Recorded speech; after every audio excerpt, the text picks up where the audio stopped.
Confirman 40 mortos e máis de 100 feridos, a maioría graves na festa dunha estación de esquí de Suiza. As autoridades cualifican de moi violento o incendio que se produciu. A principal hipótese apunta ao uso de pirotecnia no interior. Polo momento non hai constancia de que haxa vítimas españolas.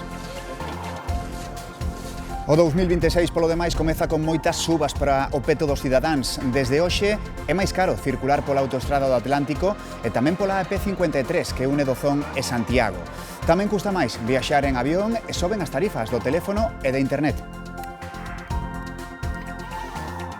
Naceu o Son das Badaladas ás 12 en punto da noite en Ourense. Chámase Coral, é de Allariz e foi a primeira bebé de 2026 en España, posto que comparte con outros 3 pequenos doutras comunidades. Tanto ela como a súa nai están moi ben.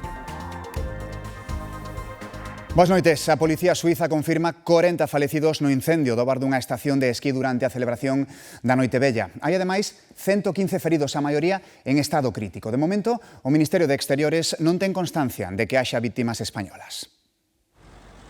Non deixan de chegar coches fúnebres ás inmediacións da estación de esquí de Crans-Montana. As autoridades seguen rescatando cadáveres entre os cascallos do bar en que celebraban a Noite Vella varios centos de persoas. O lume orixinouse sobre a 1 da mañá, segundo varias testemuñas, por unha bengala que prendeu no teito e inmediatamente devorou as 2 plantas do inmoble. A situación que se viviu foi dramática. Atrapadas entre o lume, dúcias de persoas romperon os cristais para intentar sair polas ventás. Casser une fenêtre et sortir por la fenêtre.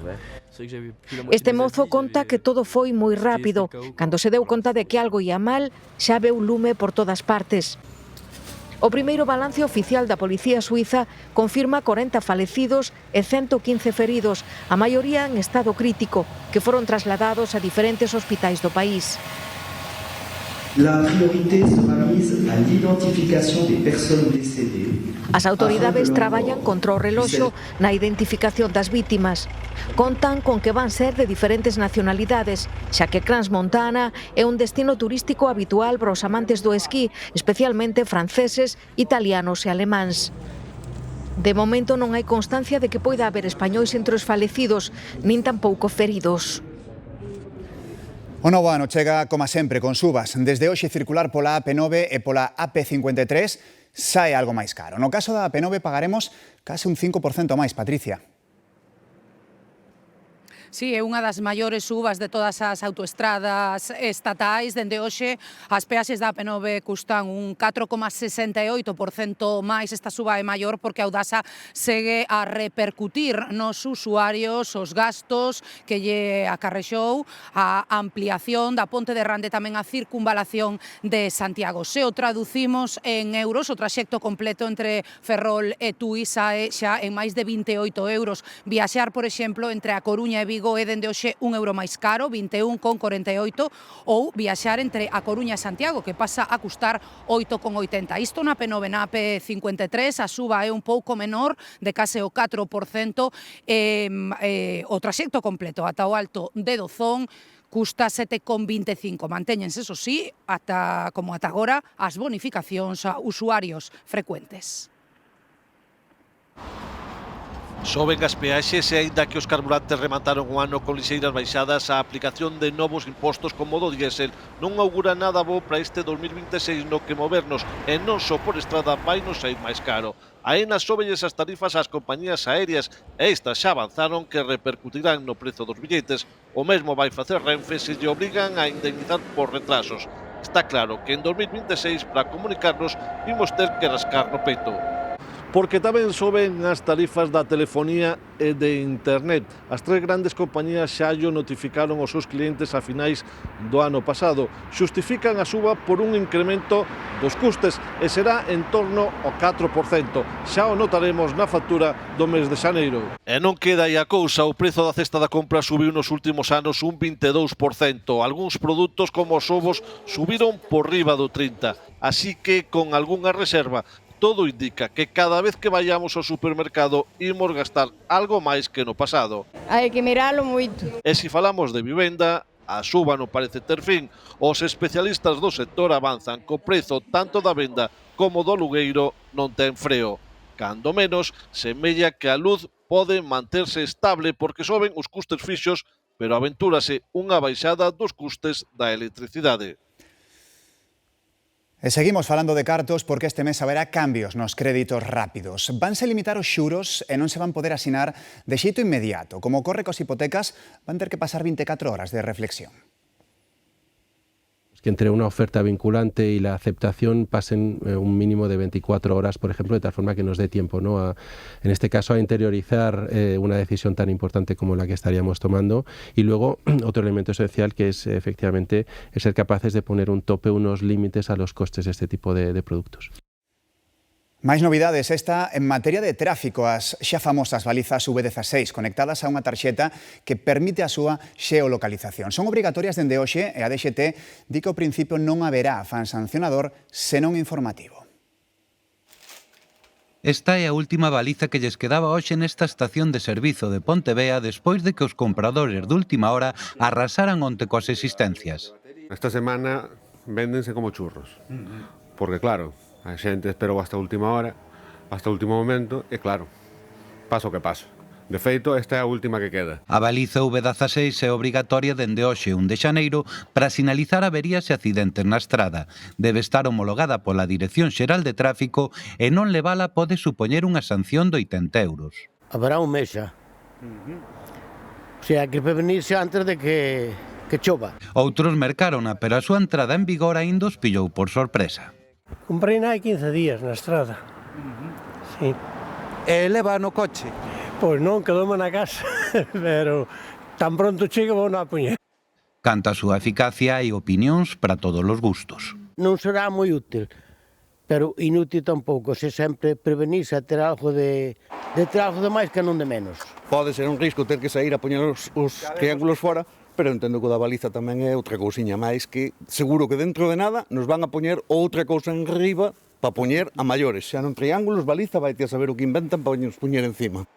Dende a Dirección Xeral de Tráfico indicaron que as primeiras campañas de control serán informativas para que todos os condutores as incorporen nas próximas semanas. Os que queiran viaxar en tren a Portugal desde hoxe poden collelo desde dúas novas estacións, Redondela e O Porriño. O tren Celta, a única liña internacional que ten Renfe con Portugal, introduce estas paradas intermedias entre Vigo e o Porto nas dúas frecuencias por sentido que hai cada día. Tamén está previsto que pare en Tui, pero de momento non é posible polas obras. Este ano 2026 haberá 14 festivos, 12 estatais e outros 2 que escollen os concellos. Dos 12 estatais, hai 3 que poden escoller a comunidade autónoma. En Galicia son o 19 de marzo, día de San Xosé, que cadra en xoves, o 24 de xuño, o día de San Xoán, que coincide en mércores, e o 25 de xullo, que é o Día Nacional de Galicia, que vai caer este ano en sábado. E hai outras citas que non teñen aínda data no calendario porque 2026 é ano electoral, haberá que fixalas. Votarase en Aragón, en Andalucía e en Castela e León. Os socios do goberno de Sánchez tampouco descartan que o presidente acabe finalmente adiantando a Xerais. Arranca o ano e os presupostos xerais do 23 prorróganse por terceira vez mentres o goberno traballa nunhas contas novas. Estamos siendo capaces de desarrollar nuestra agenda de inversiones y de reformas en este contexto de prórroga presupuestaria. Esto no quita a que vayamos, por supuesto, a hacer el esfuerzo. Esforzaránse di en levar un proxecto ao Congreso, pero ali van o ter difícil, porque Junts retirou o apoio e o resto de socios tamén está descontento. Vamos tarde e la paciencia se agota. Fronte ao Goberno Central, o presidente popular de Andalucía saca peito. Aquí aprobamos los presupuestos todos los años. E presume de estabilidade. Aquí no es necesario adelantar las elecciones. Tocan en xuño e en Castela e León votarán en marzo. Nos exigirá a todos altura de miras, serenidad. Si as adiantou o presidente de Aragón pro 8 de febreiro. Llega un 2026 cargado de ilusión, prosperidad. Xa votaron en Extremadura, onde a presidenta en funcións tenta agora conseguir o apoio de Vox para a súa investidura. Lanzoulle unha picada na súa mensaxe de fin de ano. En estas fechas pido que nos detengamos en lo que nos une y apartemos lo que nos diferencia. Tamén houbo indirectas na mensaxe do presidente socialista de Castela-A Mancha. No les sigan el juego a los que buscan el enfrentamiento para esconder sus miserias.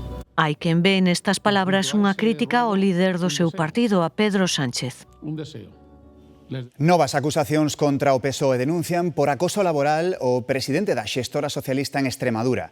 José Luis Quintana, amigo íntimo de Pedro Sánchez, fíxose cargo do partido tras a dimisión de Miguel Gallardo tras os malos resultados nas eleccións autonómicas. Quintana é ademais delegado do goberno en Extremadura. Un edil socialista presentou a denuncia contra el a través das canles internas do partido. Di que sufriu ameazas e difamacións. Recuperamos neste punto a última hora sobre a traxedia en Suiza. Flores e candeas lembran os 40 falecidos ao incendiarse o bar dunha estación de esquí. A policía confirma que hai ademais 115 feridos, a maioría en estado crítico.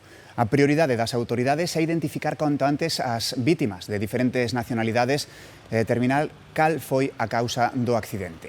As primeiras investigacións apuntan a unha bengala. Un galego que vive moi preto do bar incendiado contounos como sucedeu a traxedia. Salíamos de cenar e chegamos a un punto que non nos deixaban subir para arriba e vimos un coche de policía e pensamos que era unha persona que nos facía un control de alcohol ou algo así. Despois toda a noite moitos helicópteros, unha cousa ou outra, e pola mañán cando abrín o periódico suizo do Ale foi onde me encontrei con todo eso e de verdad que estou en estado de choque. Dos íntimos conocidos non hai nadie, porque chamei a todos ou chamaronme. E despois, claro, despois non sabemos. Hai moitos que traballan nos locales ao lado, a cando acaban de traballar van tomar sempre ali algo. É o que me pon a mí nervioso. Pero mortos hai moitos, hai moitos, máis do que din. De volta en Galicia, o GPS está detrás do accidente que sufriu un camión con mercancías perigosas que acabou emborcado nunha gavia nas Somozas. Un guindastre conseguiu colocalo de novo na pista, pero agardarán a mañá para trasladar a carga noutro camión máis pequeno. O condutor pasou a noite vella no camión. O camión viña de Lleida con destino á planta de residuos industriais das Somozas. Xusto na última rotonda, a uns centos de metros do seu destino, o GPS desviouno por unha pista estreita, por onde incluso un turismo ten que ir continuo. O chofer guiou máis de 2 kilómetros, pero nunha curva pechada subiu o arro e parte do terreo cedeu, así que quedou medio emborcado. O condutor, que pasou a noite vella no camión, resultou ileso. O tráiler volve estar pousado na pista, pero por precaución van esperar a mañá para trasladar a carga a outro camión máis pequeno. Son 24 depósitos de residuos de fábricas madrileñas e catalás. Ao iren ben estivadas e aseguradas, case nin se moveron ao emborcar o remolque, pero aínda así, onte activouse o plan especial anticontaminación, polo risco de que algún dos depósitos vertese e acabase nos regatos da zona. Os bombeiros e a Garda Civil acordoaron un radio de 400 metros por medo a posibles vapores ou verteduras. Os bombeiros e os equipos de medio ambiente detectaron un derrame de algunha sustancia, aínda que cualifican como pequeno e controlado. O Concello das Somozas ten a pista pechada á circulación, sen consecuencias, xa que é moi pouco transitada e non hai vivendas na zona. Unha macrofesta rave concentra a miles de mozos no pantano do Cenajo en Albacete. Os asistentes proceden de distintos puntos de Europa e levaban un par de días intentando asentarse en algún punto desta comarca. A rave non autorizada deixa varios axentes feridos.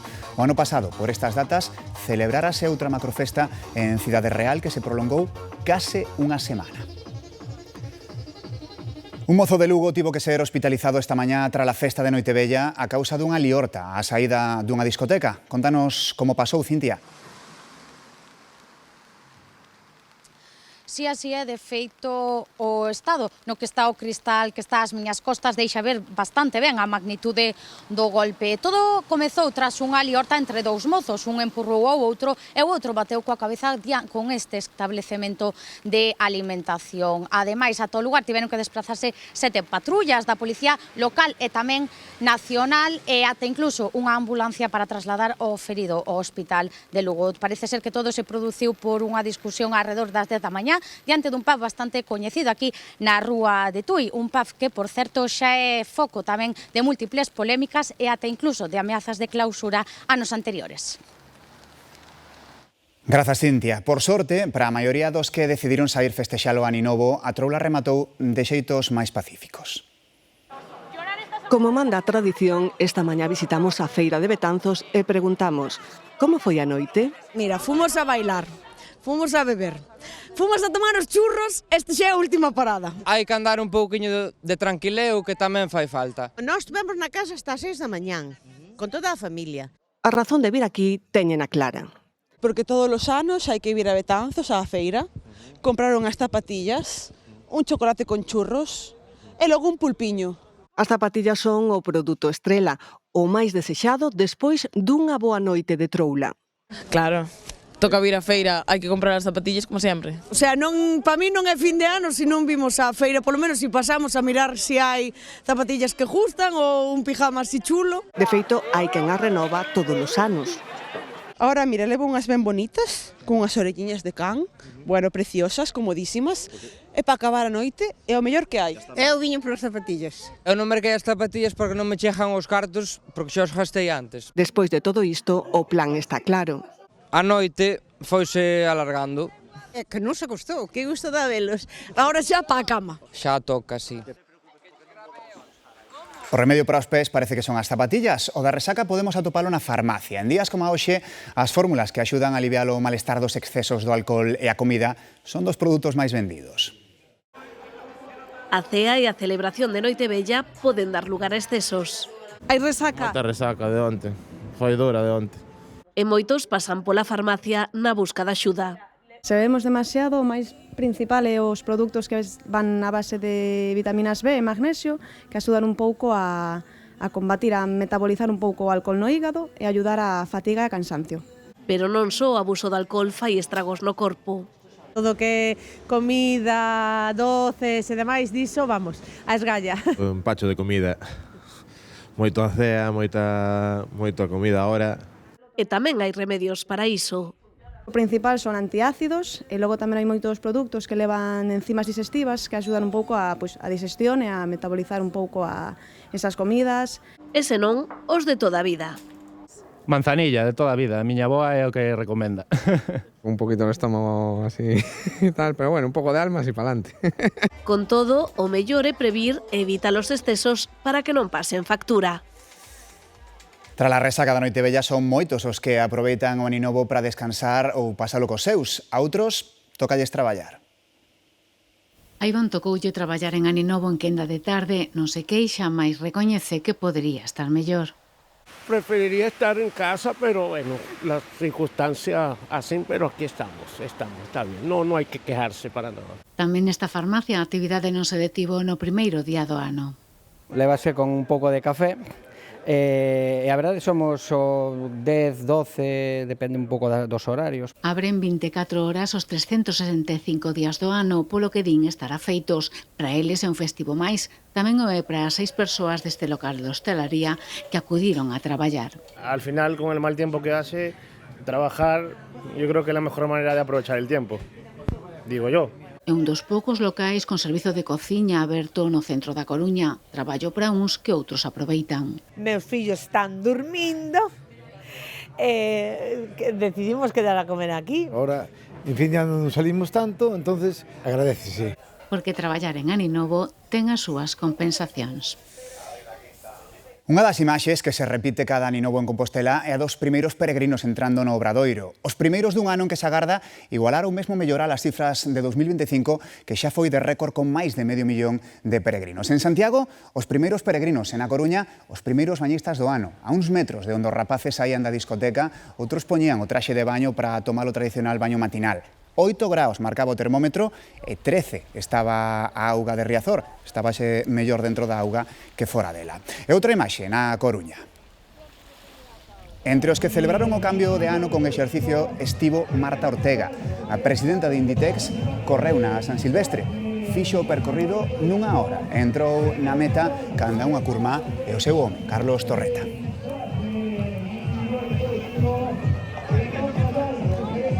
A tradición manda comezar o aninovo cun chocolate con churros e en Santiago unha das referencias é o Paradiso.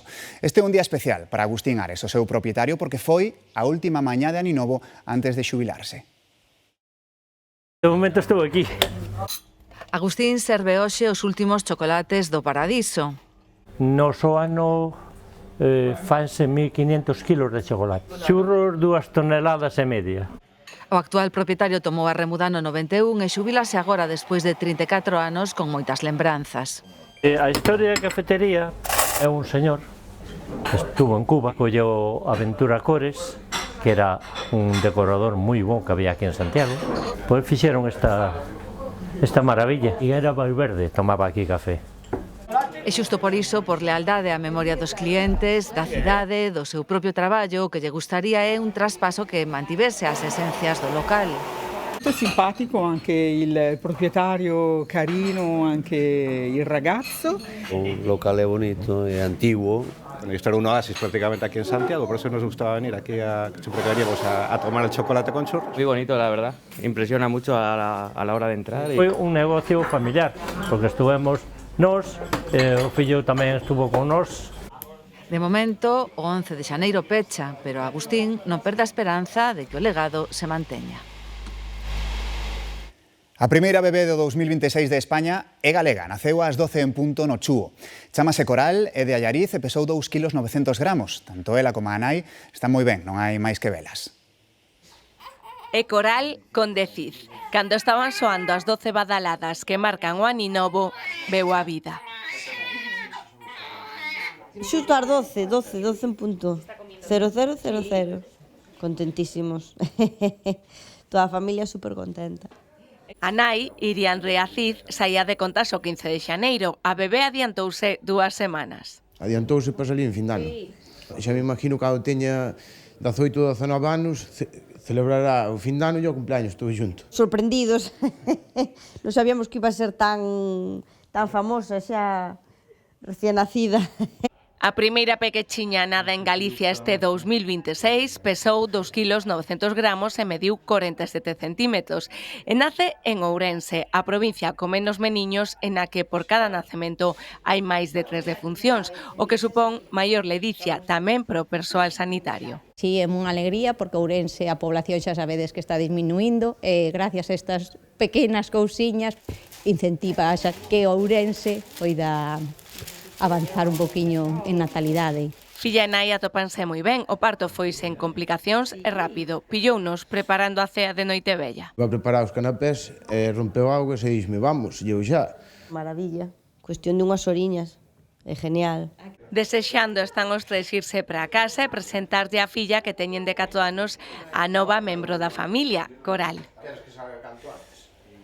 O Papa proclamou na súa primeira misa do ano que o mundo se salva con perdón e entendemento, acollendo a todos os seres humanos. León XIV recorreu a Santo Agostiño para falar de amor e rexeitar as guerras que sacoden o planeta. Un bo día este festivo para ir ao cine. Ademais, o ano comeza con novidades na carteleira, entre elas Rondallas, rodada en Galicia, Alberto. Tamén nestes multicines do Centro Comercial Pontevella de Ourense se estreou hoxe a película Rondallas, protagonizada por Javier Gutiérrez, María Vázquez e dirixida por Daniel Sánchez Arévalo. Mais alá da ampla presenza de galegos no reparto, tamén ten presenza a nosa comunidade na rodaxe da película, maioritariamente na localidade de Pontevedresa da Guarda. Está inspirada na rodalla Santa Eulalia do concello Pontevedrés de Mos. Conta a historia dunha vila costeira na cal hai un naufraxio e morren 7 tripulantes. A partir dese momento, esa vila trata de recuperar a ledicia e a ilusión e faino a través da recuperación precisamente dunha rondalla. Película Rondallas na cal colabora a Televisión de Galicia, esta casa.